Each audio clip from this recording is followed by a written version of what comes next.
your hand. Then we'll see that you have a question, and then we can address you. We can unmute you so that you can speak if you've called in on a phone or if you have a computer with the microphone. Also, you'll notice that there's a section where you can ask questions, and if you have a question and you don't want to raise your hand, you can type it in here, and this is kind of the best way really to get a question across to us. I'll be giving answers to all of your questions during the presentation, and then Dan can continue to present and go about it. If there's a question that has something to do with the subject matter he's going over, he can work it into his presentation, or I can just answer it directly. The last thing I just wanted to kind of touch base with everyone on is there's also a section on there where you can chat to the presenters. You can use that or the question box to ask your question. So that kind of covers the program. If you click that double arrow on the top that points to the right, that'll minimize the menu for the GoToMeeting program off to the right-hand side of your screen, and then you'll have a full view of the presentation. So that's probably the best way to do it in full screen and minimize that menu off to the right-hand side of the screen. And with that, we can get started. So I'll turn the presentation over to Dan Mathian. Dan is a regional sales manager for Behringer and also product manager for Behringer Sanitary products. Today, Dan's presenting an advanced course of Behringer Sanitary pipe supports and also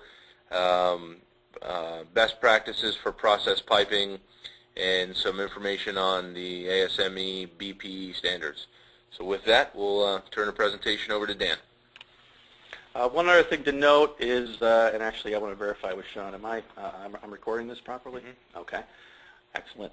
We're recording the session so that this will be something you can go back into our website and save the not only the presentation but the audio track for future reference. So hopefully that'll be helpful for you. So without further ado, let's get into it. What I'm going to try to cover is anything that relates to considerations for both from a design engineering standpoint as well as an installation standpoint that will help select the right right product, the right materials, and install it properly. This is my contact information here on the screen. Please feel free if you don't get a chance to ask a question during the session or if something comes up regardless of the timing, get a hold of me via my email, danm@BehringerSystems, and I'll be happy to get back to you. In general, what we're going to try to cover here today is design criteria and considerations, mounting configurations, part selection, and installation.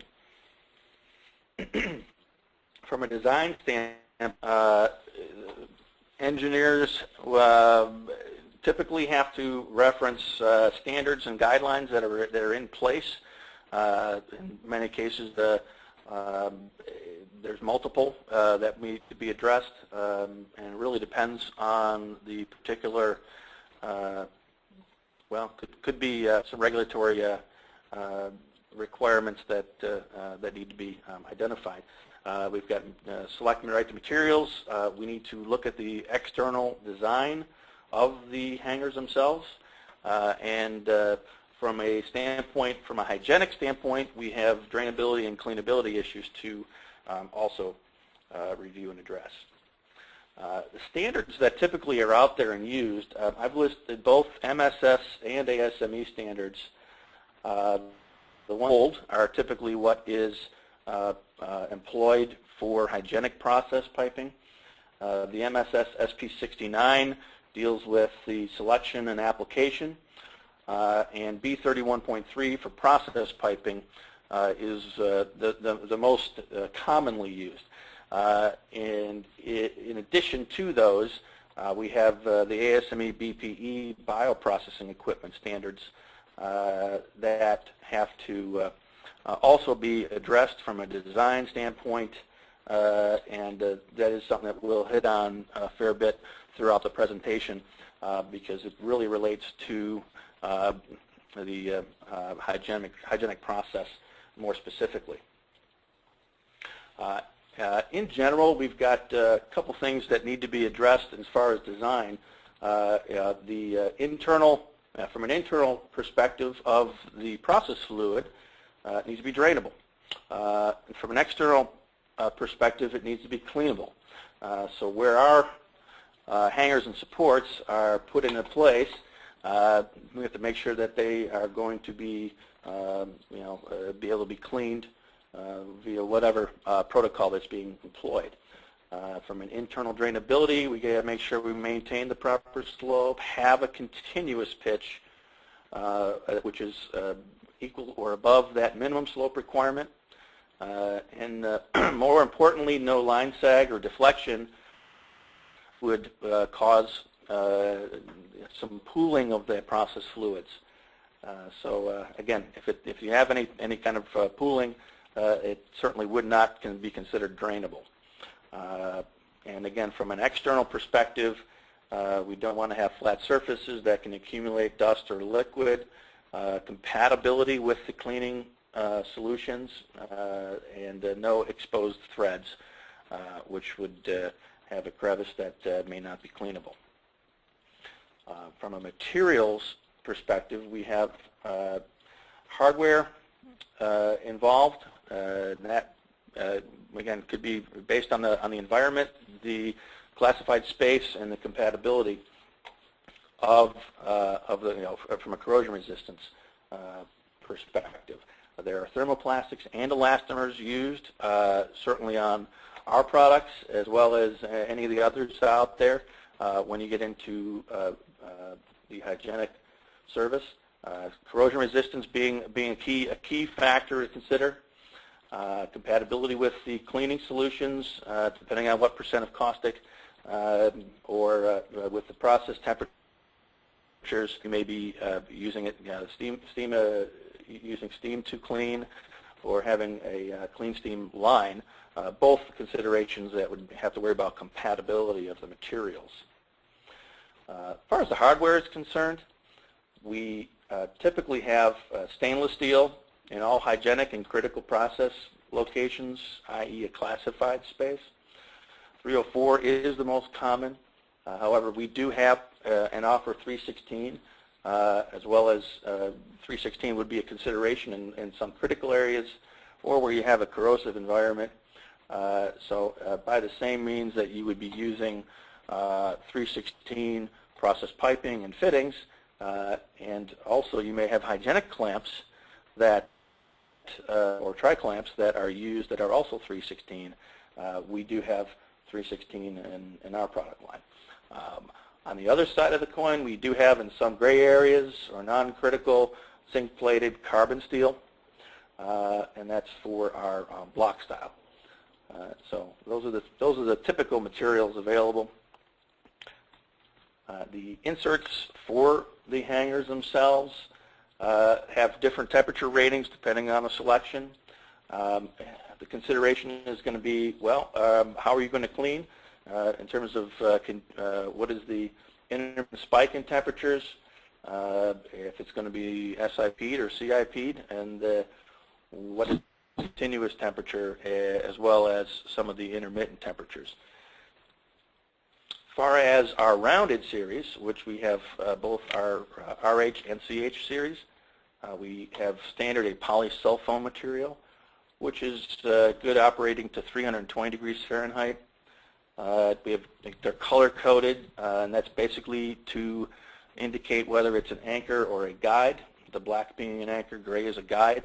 Both same polysulfone material, same temperature ratings, and again, that is color-coded for, again, the primary difference is the aperture or the inside diameter of that that's installed.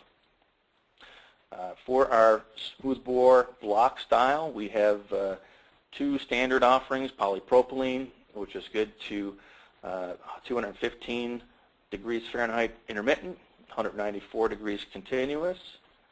Sanitary, which is the beige color, up to 302 degrees Fahrenheit for intermittent, 275 continuous.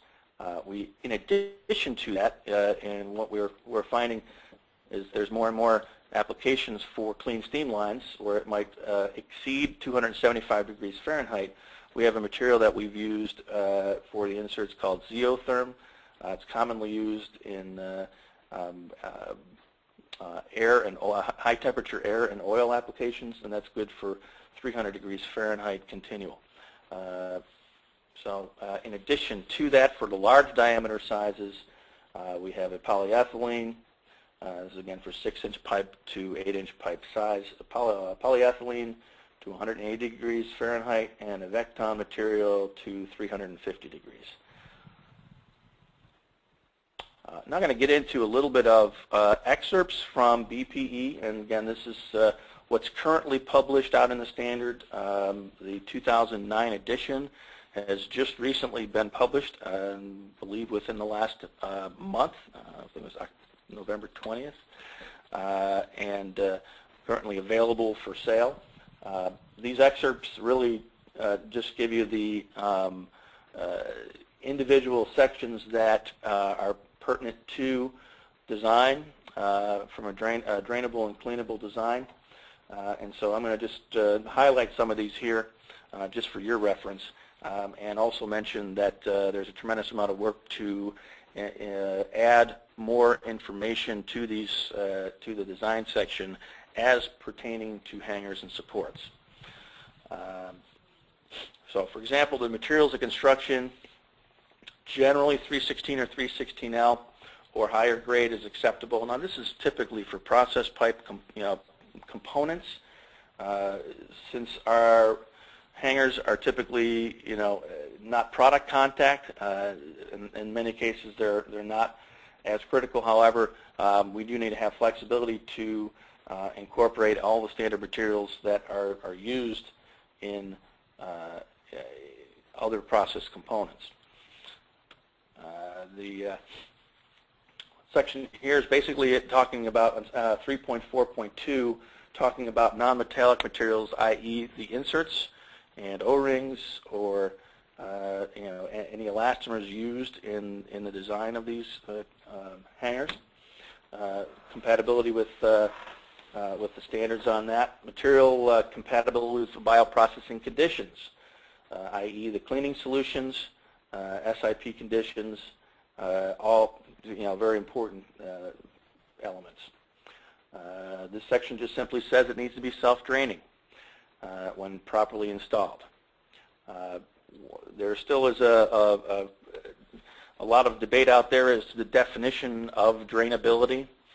For our purposes, we're just going to look at the drainability as it maintains a slope and there's not a pooling of product. Any further discussion on that topic is being looked at right now within the BPE committee. Surface tension and other related drainability concerns are also a big topic of concern.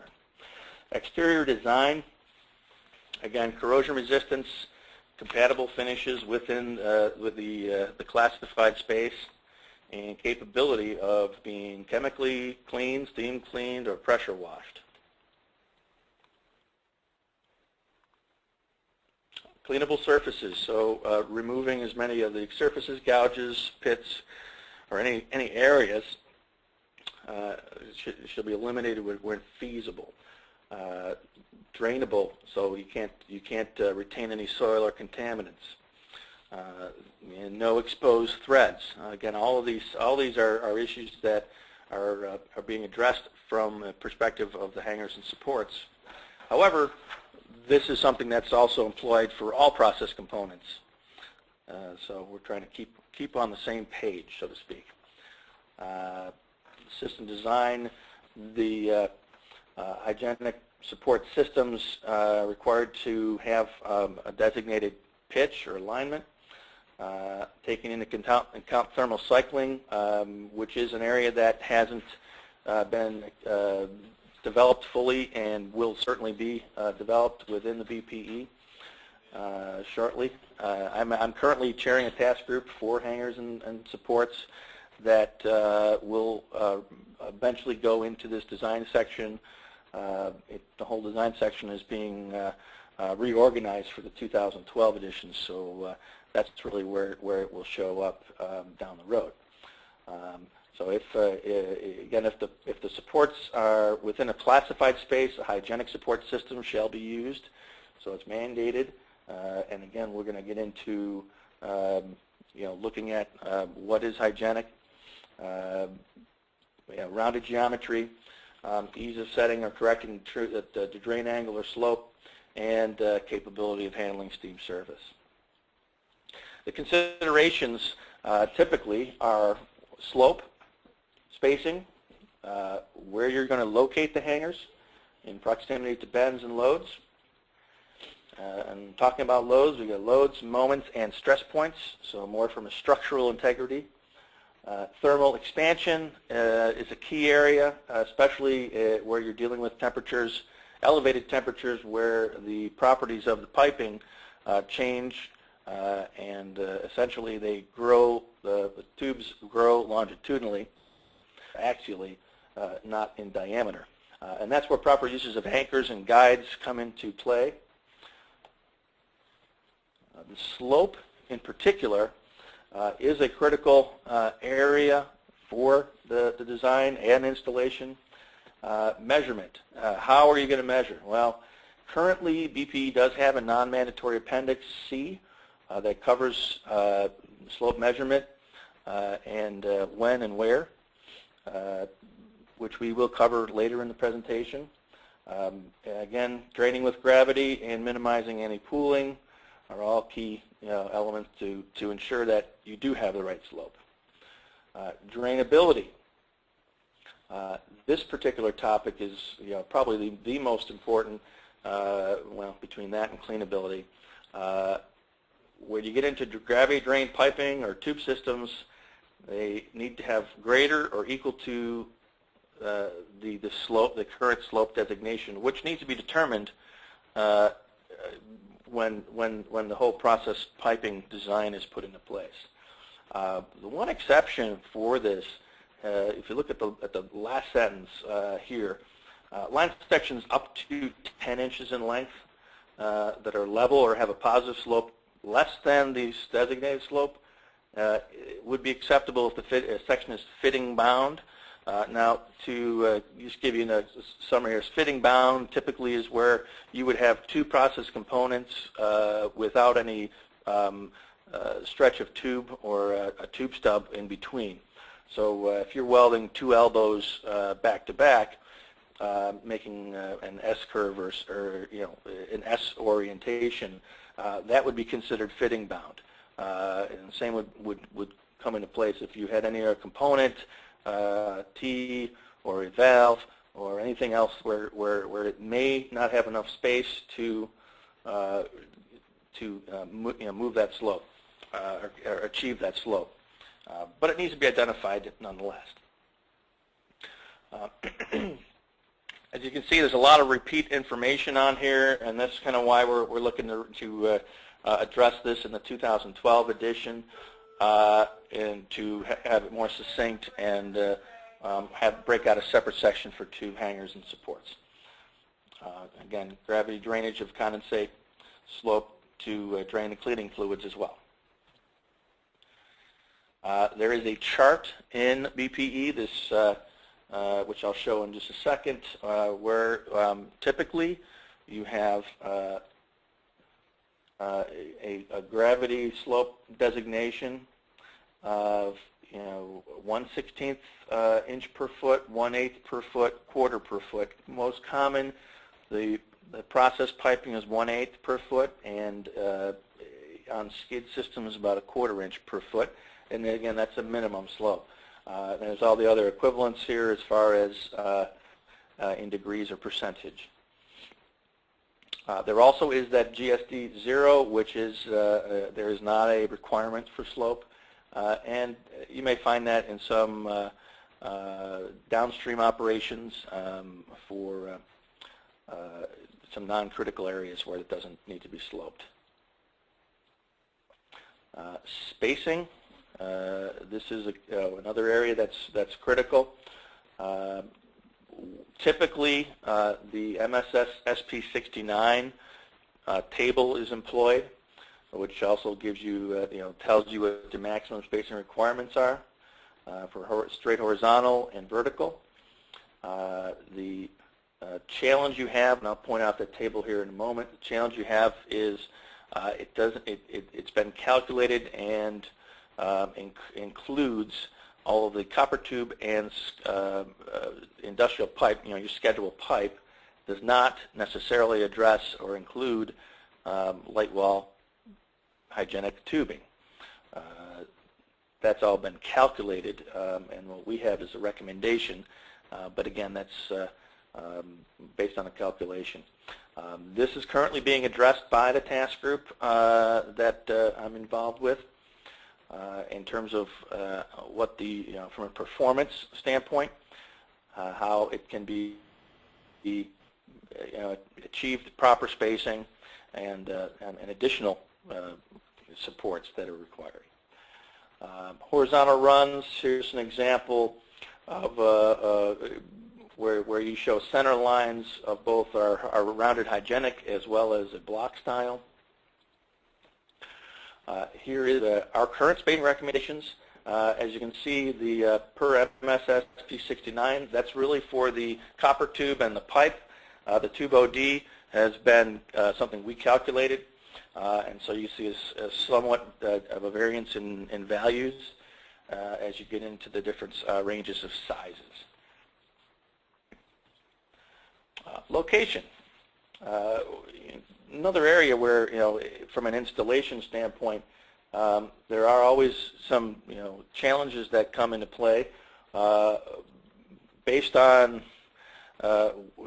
proximity to other, other piping, non-process, could be HVAC, and as you get into the installation schedule, where, you may not have access to spaces to mount or hang from as originally expected. There's always surprises, and hopefully those are all mitigated. But proximity to each change in direction and proximity to a concentrated load, such as a diaphragm valve. And again, one thing is to understand, well, what is considered a load that need to be supported. And that really may depend on the line and the size of the process component that it's employed in. Our rule of thumb is no more than 12 inches from each horizontal elbow or 2 feet from a valve or instrument. So here's proximity to a change in direction where you might see used within that 12 inches. However, on a typical hygienic process piping, you'll have proximity to an elbow where you have one support required on either side of the bend, and that may depend on where there might be thermal expansion, for that and what direction it would possibly move. The loads or stress points. Process piping should bear no additional weight other than the piping itself. So again, that's a key element to consider. If there's any a valve that may certainly add some deflection or sag into the line, that has to be supported independently. And our recommendations is support on either side, to keep that more stabilized. No excessive stress points. Even distribution of weight. So balance is also an important aspect. The hangers themselves have a clamping force or a shear force, and the clamping force must exceed the forces that will be pushing against that in a longitudinal or axial motion, i.e. if it needs to keep the line in place, it needs to be higher than the shear force that's pushing against it. And if it's something that you want to have as a guide and allow that thermal expansion, it needs to maintain that from an alignment and a position standpoint. Vertical rods must be plumb and support on the both side of the load.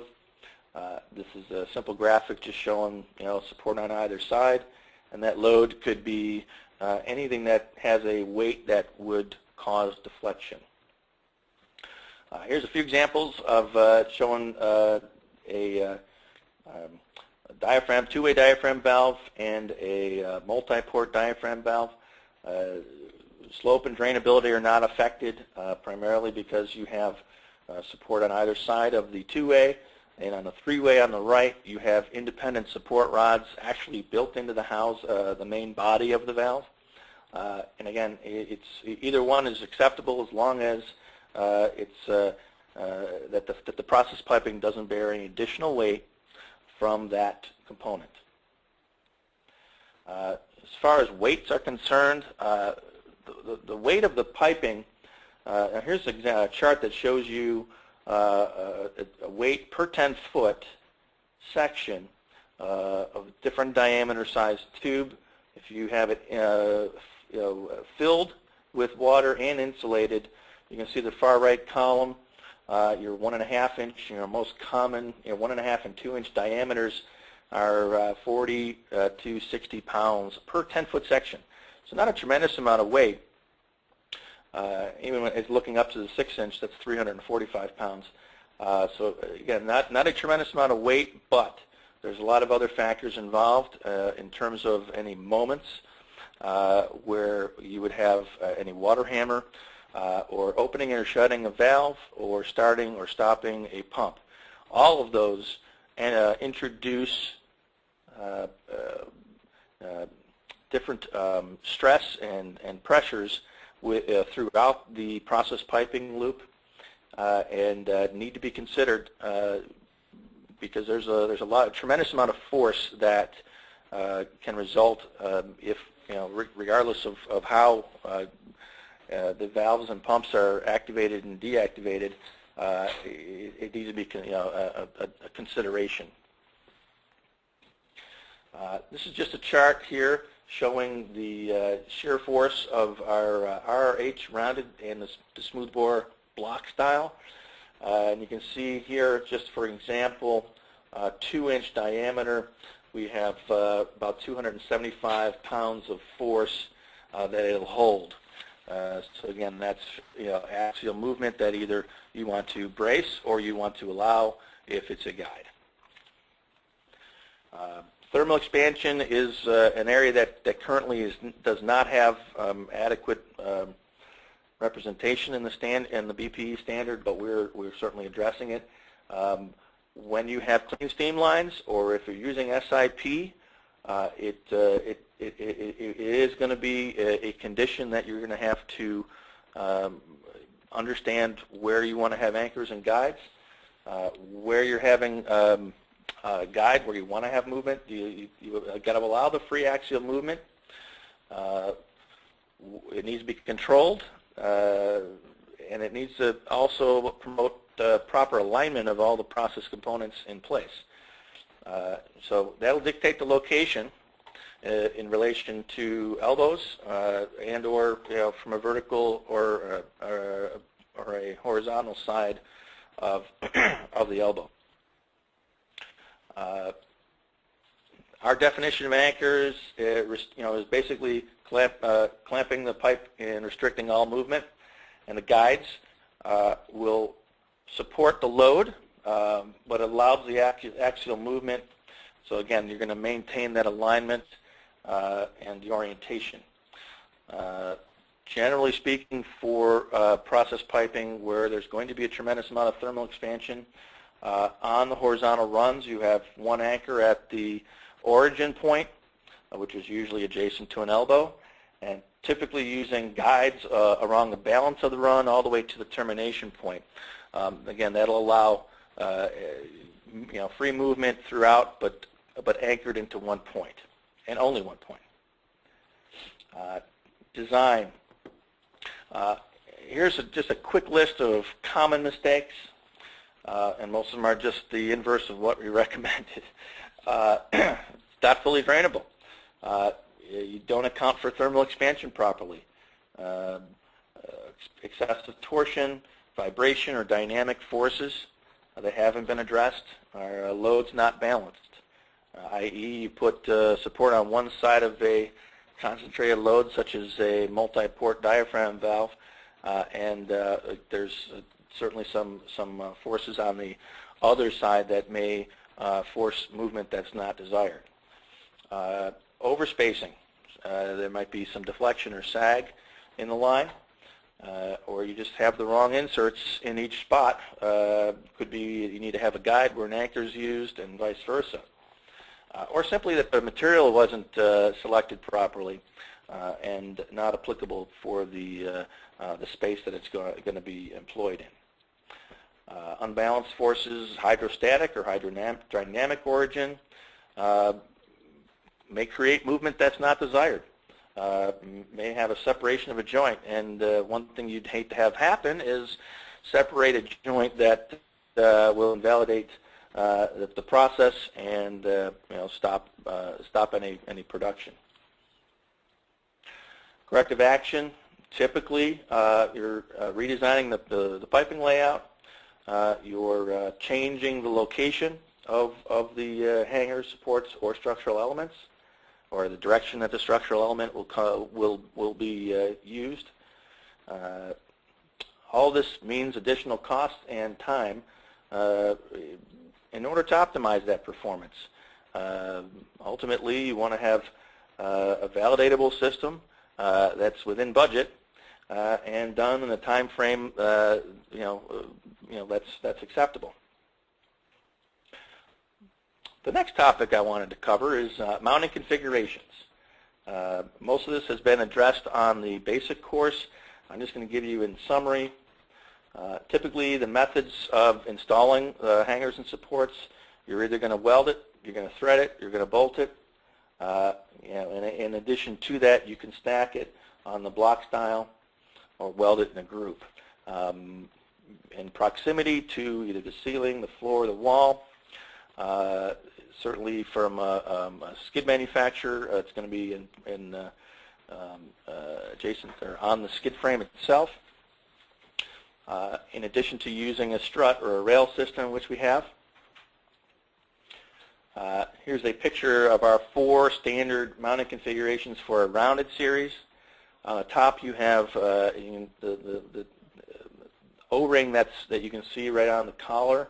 That's the indication that it's going to be a slope adjusting. That's our dynamic hanger. The other 3 are rigid, one with a rigid rod, one with a threaded collar where a rod could be threaded in, or a mounting weld plate option as well.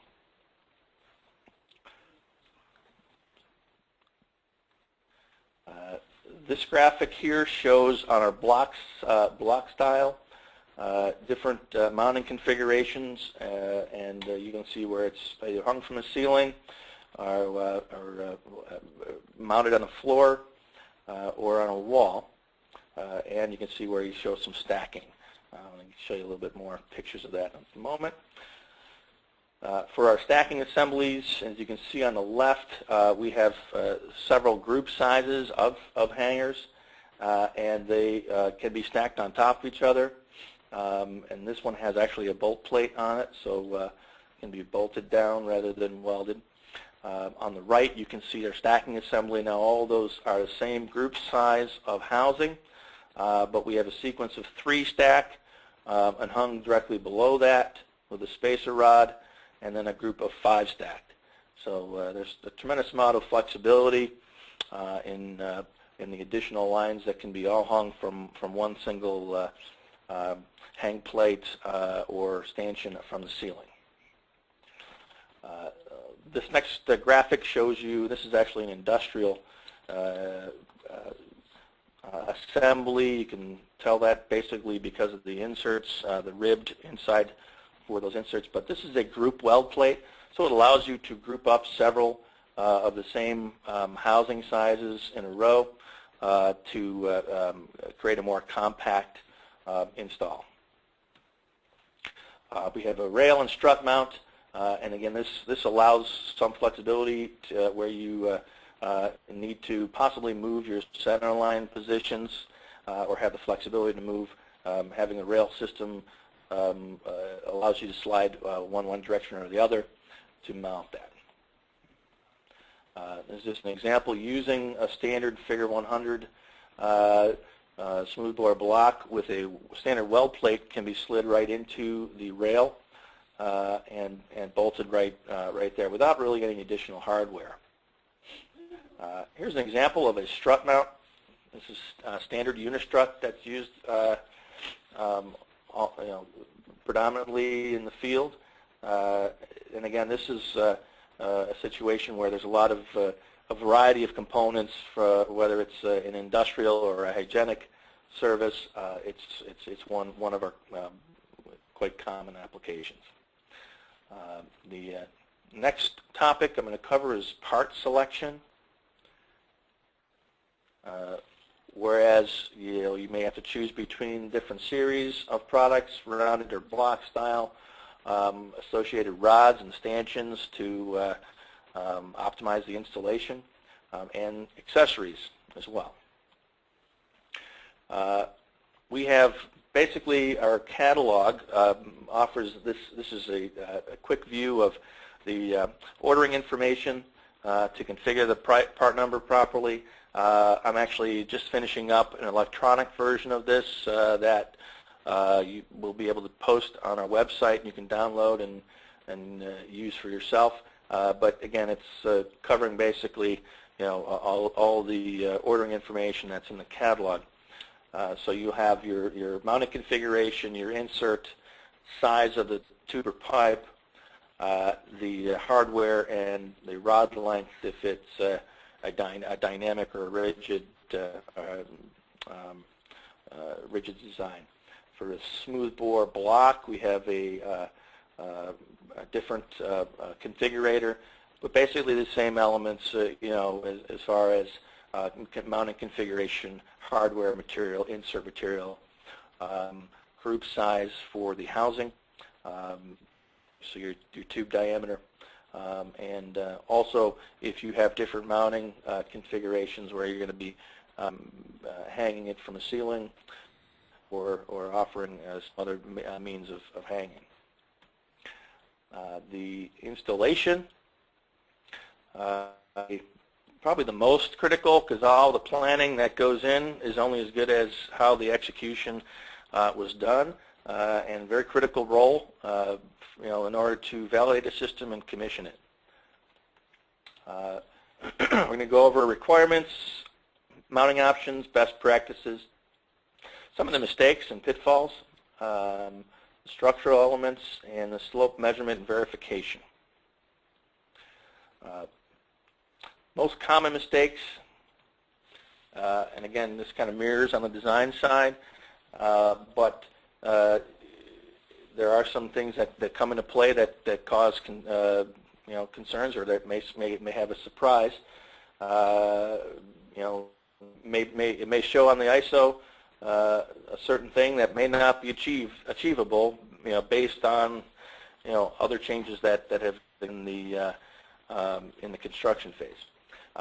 Failure to achieve the slope where it's not drainable, it's not a continual pitch, or you're creating a slope via the old torque and tack method, where typically it's the piping is let hang from one end, and therefore creating that deflection and or slope, and then just welded from there. And unfortunately, what happens in that case isn't seen immediately, but down the path in terms of stress corrosion cracking on T-branches and on elbows or bends.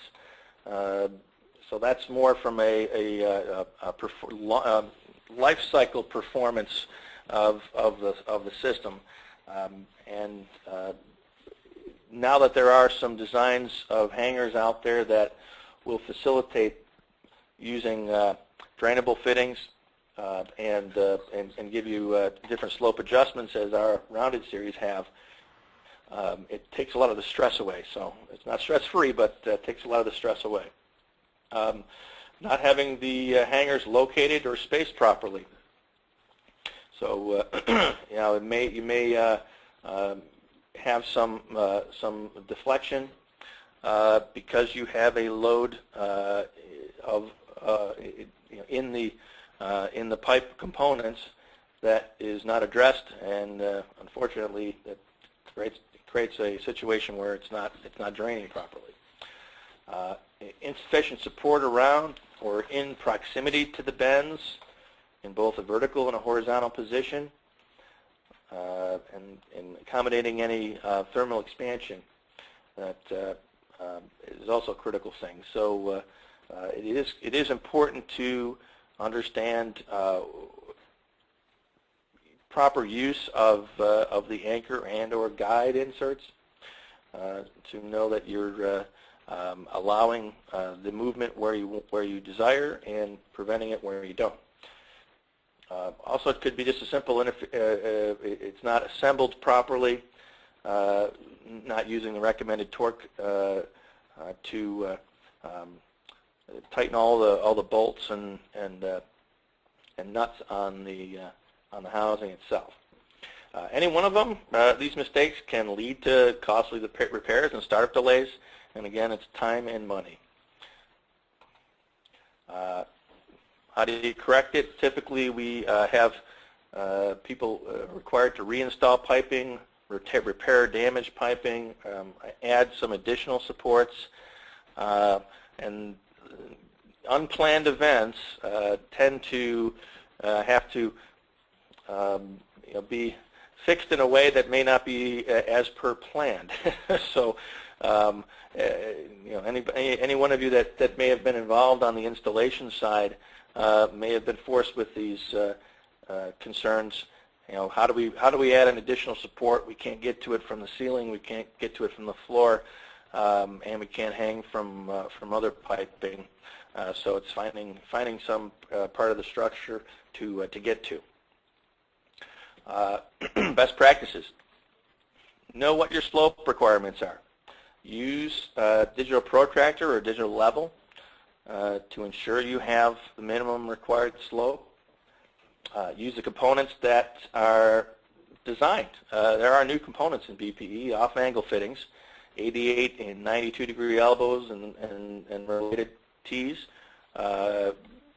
Those will allow that drainability. We have our Hygienic tubing supports, the rounded series, both RH and the CH, that have automatic slope adjustment feature directly on that. And again, to be used in systems where it needs to adjust for a variant level of degrees, and that, again, will allow it to be less stress imparted into bends and T-branches. And also the important thing is to validate conformity prior to startup. There's many cases where the contractor has to document the slope right directly onto the ISO drawing and be part of the turnover package.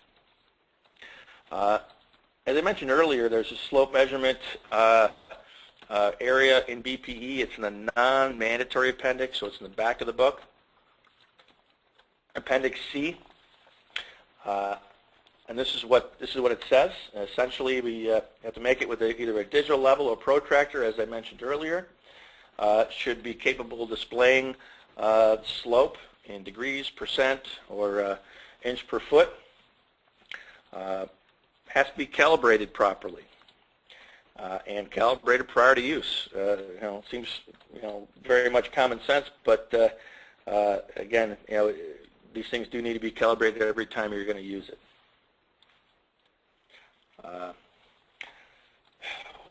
When are you going to do it? Well, before you insulate, after the hangers and pipe supports have been installed, adjusted, and fixed in place, and many times it's a sequence of operations to install, and ultimately prior to having it fully welded, there may be some adjustments as far as elevations as you go down through long horizontal runs. So this is after it's been tweaked and fixed in place, and certainly before any fluids or gases have been introduced into the process piping at ambient temperature and pressure. Where to measure? Essentially between the supports, at each change in direction, and any other location that the inspector is going to require. And so that might be a critical thing to address ahead of time. So the turnover package will have all the measurements accounted for. So knowing that ahead of time is also very important.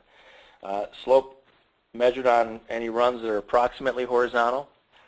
So that kind of gives you an idea on an isometric, all these different locations that need to have a slope measurement documented somewhere.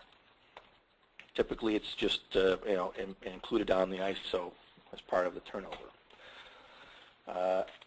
You can measure it on either the top or the bottom of the piping or tube.